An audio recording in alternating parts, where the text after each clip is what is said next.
अंबाला में ज्योतिष पीठ बद्री के शंकराचार्य स्वामी अविमुक्तेश्वरानंद धर्म सभा में शिरकत करने पहुंचे, जहां समाज सेवी संस्थाओं व धार्मिक संस्थाओं ने उनका स्वागत किया। पीठाधीश्वर शंकराचार्य ने कहा, हरियाणा में हरि का नाम आता है, इसीलिए वे सबसे पहले हरियाणा में आए हैं। यहाँ वे धर्म से जुड़ी समस्याएं जानने पहुंचे हैं। ज्योतिष पीठ पर अभिषिक्त होने के बाद अपने क्षेत्राधिकार को देखने के लिए हम निकले हैं। जैसा कि आप जानते हैं, भगवान आदि शंकराचार्य जी ने सनातन धर्म की रक्षा के लिए 4 दिशाओं में 4 आमनाय पीठों की स्थापना की थी, जिनमें 4 शंकराचार्य परंपरा से अपने अपने क्षेत्र में सनातन धर्म की रक्षा करते चले आ रहे हैं। उत्तर भारत का जो पीठ है शंकराचार्य जी का, वो ज्योतिष पीठ है, इसलिए पूरा उत्तर भारत उसके अंतर्गत आता है। तो हमने सोचा कि अपने क्षेत्र को पहले एक बार देख आएँ, वहाँ के लोगों की क्या धार्मिक समस्याएं हैं उसको समझ के आएँ और तब उसके निवारण के लिए योजना बना करके प्रयास करें। इसी क्रम में कई प्रदेश उत्तर भारत में थे। आपके प्रदेश हरियाणा के नाम में भगवान श्री हरि का नाम होने के कारण हम आकर्षित हुए और सबसे पहले हम हरियाणा आए। ज्योतिष पीठ बद्री के शंकराचार्य स्वामी अविमुक्तेश्वरानंद ने हिंदू राष्ट्र व खालिस्तान की उठती मांगों के सवाल पर कहा, यह धार्मिक मुद्दा नहीं बल्कि राजनीतिक मुद्दा है। यदि धार्मिक मुद्दा होता तो जब पाकिस्तान बना था तो सभी मुसलमान पाकिस्तान चले जाते। हिंदू राष्ट्र व खालिस्तान मांगने वालों को नहीं पता कि इससे फायदा क्या होगा। उन्होंने कहा कि यह सिर्फ राजनीतिक मुद्दा है।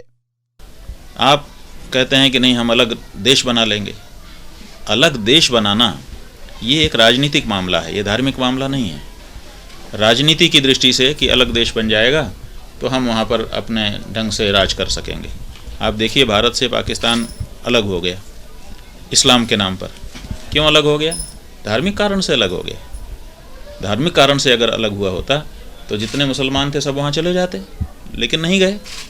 क्यों? क्योंकि धार्मिक कारण से नहीं हुआ, वो राजनीतिक कारण से हुआ। ऐसे ही खालिस्तान की जो मांग है ये भी एक राजनीतिक कारण है। तो वो राजनीति क्या हो सकती है? सिखों को कहा जा रहा है कि अगर आपका देश बन गया तो आपका बहुत अच्छा हो जाएगा। क्या अच्छा होगा? जैसे हिंदू राष्ट्र वाले नहीं बता रहे हैं कि क्या अच्छा हो जाएगा, ऐसे खालिस्तान वाले भी कहाँ बता रहे हैं कि अच्छा हो जाएगा। केवल सिखों के नाम पर एक राष्ट्र हमारा हो जाएगा, बस इतनी सी बात है, इससे ज़्यादा क्या बात है।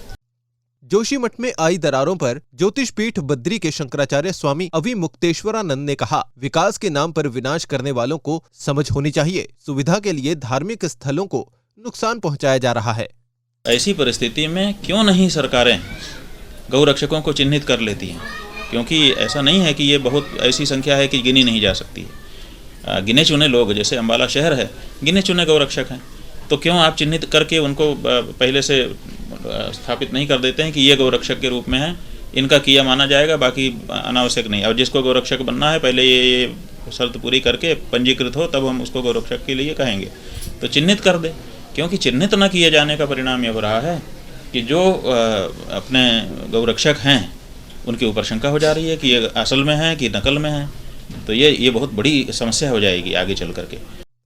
वहीं गौ रक्षकों के मुद्दों पर देश भर में बवाल देखने को मिलता है, जिस पर ज्योतिष पीठ बद्री के शंकराचार्य स्वामी अविमुक्तेश्वरानंद ने कहा, इन्हें चिन्हित किया जाना चाहिए। ये कोई मुश्किल काम नहीं है, इससे असली नकली का पता लग जाएगा। जो असली है उनका क्राइटेरिया होना चाहिए, जो नकली है वो पकड़ में आ जाएंगे।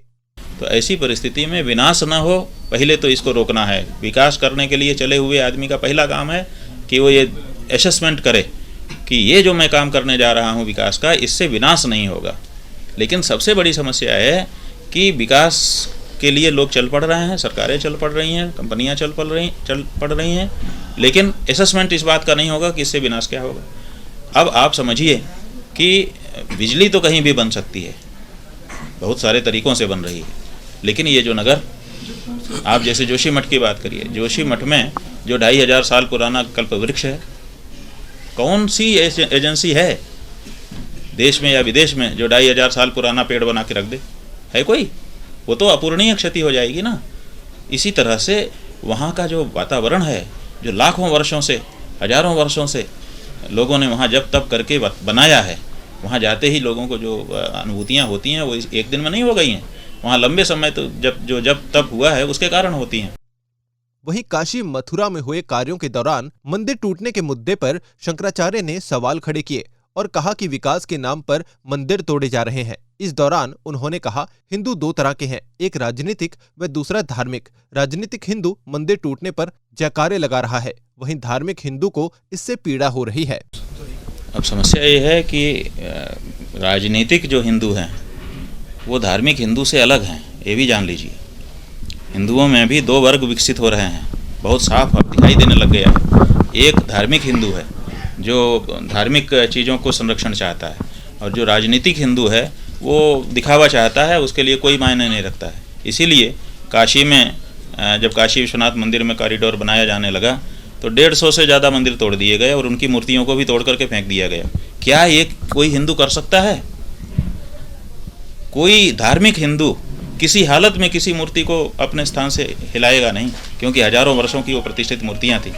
लेकिन चूँकि हमने बता दिया कि दो तरह के हिंदू भी हो रहे हैं, चिन्हित भी हो रहे हैं, स्पष्टता भी उनके अंदर आ रही है। कुछ राजनीतिक हिंदू हैं और कुछ धार्मिक हिंदू हैं। तो धार्मिक हिंदू पीड़ा में है कि हमारे मंदिर, हमारी मूर्ति तोड़ दी गई। राजनीतिक हिंदू जयकारा लगा रहे हैं कि बहुत अच्छा हो गया, बहुत अच्छा हो गया। ये समस्या है। ऐसी ही खबरों के लिए आप देखते रहें अंबाला ब्रेकिंग न्यूज। हमें YouTube पर सब्सक्राइब करें, Facebook पर हमारा पेज फॉलो करें और अपने मोबाइल के प्ले स्टोर से हमारी app Ambala breaking news download करें।